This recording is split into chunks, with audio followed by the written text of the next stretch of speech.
Assalamualaikum warahmatullahi wabarakatuh. Yang kami hormati Bapak Rizky Arif Nugroho, STMT, selaku dosen pengampu dari mata kuliah Teori Perencanaan. Pada kesempatan kali ini, kami akan mempresentasikan terkait tugas besar kami dengan judul Implementasi Konsep Garden City dengan Studi Kasus di Kota Canberra.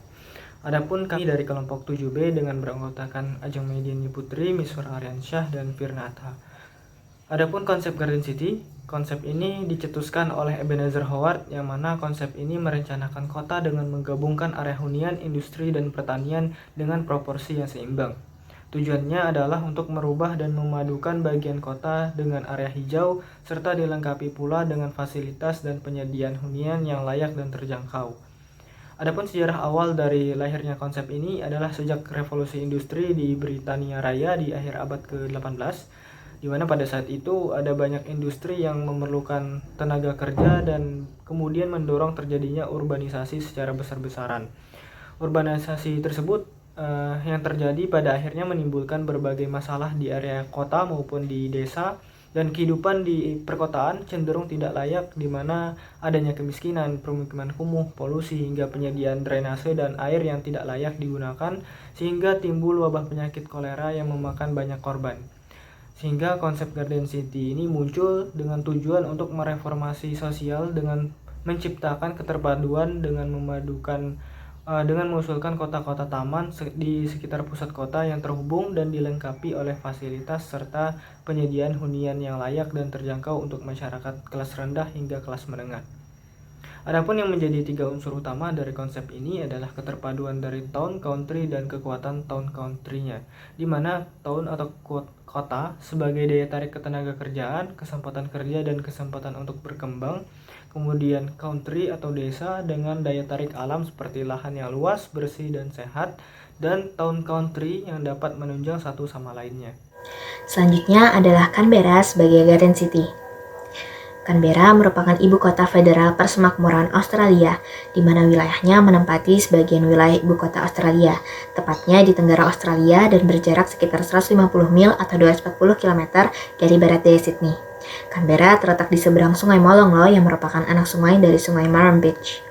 Pada awalnya, kota ini hanyalah sebuah kawasan permukiman kecil untuk para peternak yang disebut sebagai Canberry atau Canberry dan dibangun sejak tahun 1824. Hingga pada tahun 1836, kawasan ini berkembang dengan nama Canberra.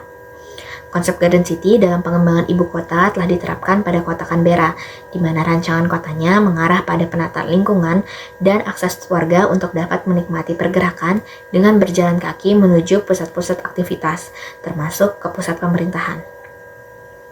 Tata bangunan dan lingkungan sangat diperhatikan untuk menciptakan visual kawasan yang menarik sekaligus memaksimalkan pemanfaatan energi terbarukan, seperti matahari dan udara untuk pencahayaan dan meningkatkan kenyamanan penghuni.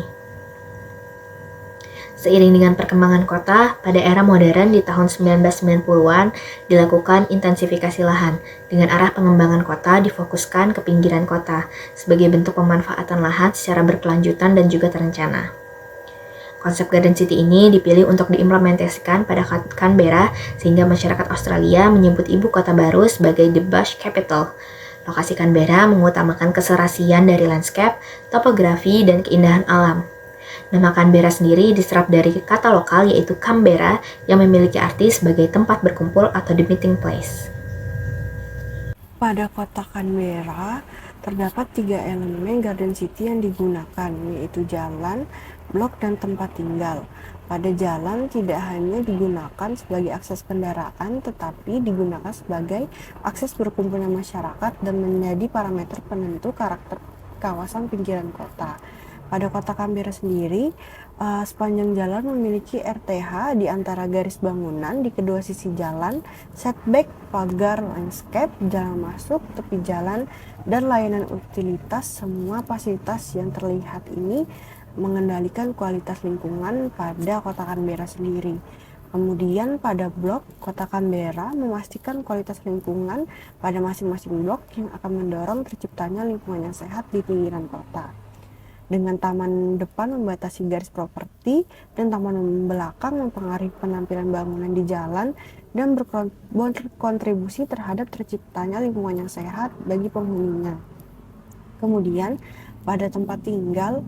Pada elemen ini menyediakan tempat tinggal yang nyaman dan aman bagi masyarakatnya, serta memastikan interaksi sosial dan partisipasi masyarakat dengan memberikan batas dalam mengendalikan skala, material, tekstur, artikulasi, kemiringan atap, ketinggian hunian, dan menyediakan desain lanskap yang sesuai serta efisien tenaga surya yang ramah lingkungan. Adapun implementasi Garden City pada kota Canberra sendiri, terdapat faktor pendukung dan faktor penghambat pada penerapan konsep ini, yang mana pada faktor pendukung konsep penggunaan lahan yang terintegrasi antara kota dengan unsur-unsur lain yang menyertainya, seperti pusat kegiatan ekonomi, area-area permukiman, dan keberlanjutan area-area pertanian sebagai pendukung wilayah baik dari segi fisik maupun ekonomi.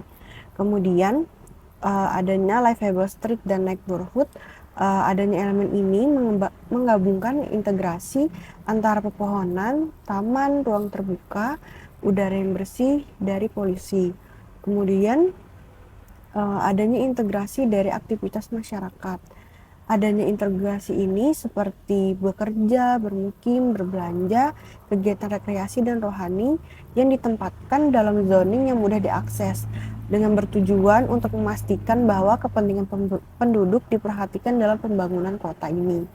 Dan kemudian batasan kota yang digunakan sebagai green belt untuk mencegah urban sprawl dan jarak tempuh dan fasilitas pendukungnya, di mana jarak tempuh dan fasilitas pendukungnya ini diberikan pedestrian untuk membuat suasana nyaman bagi orang berjalan dan juga mendukung prinsip transportasi untuk kota yang berkelanjutan. Kemudian adapun faktor penghambat dari penerapan konsep ini, yaitu yang pertama keterbatasan ruang, sehingga sulit untuk menciptakan kota taman tanpa mengorbankan penggunaan lahan penting lainnya. Yang kedua, jaringan yang terintegrasi. Untuk benar-benar menciptakan kota taman yang sukses, harus mempertimbangkan bagaimana mengintegrasikan berbagai sistem dan jaringan, termasuk transportasi, energi, dan pengelolaan limbah. Yang ketiga, tantangan pendanaan, di mana perumahan masih menjadi terlalu mahal bagi banyak kalangan dan rencana ekonomi yang tidak efektif. Yang keempat, yaitu keselarasan antara penggunaan lahan dengan peraturan atau kebijakan yang berlaku pada suatu kawasan atau kota tertentu, dengan tujuan agar selaras dan berkeseimbangan di suatu wilayah untuk menerapkan konsep Garden City ini. Mungkin sekian dari presentasi kelompok 7, kurang lebihnya mohon maaf. Assalamualaikum warahmatullahi wabarakatuh.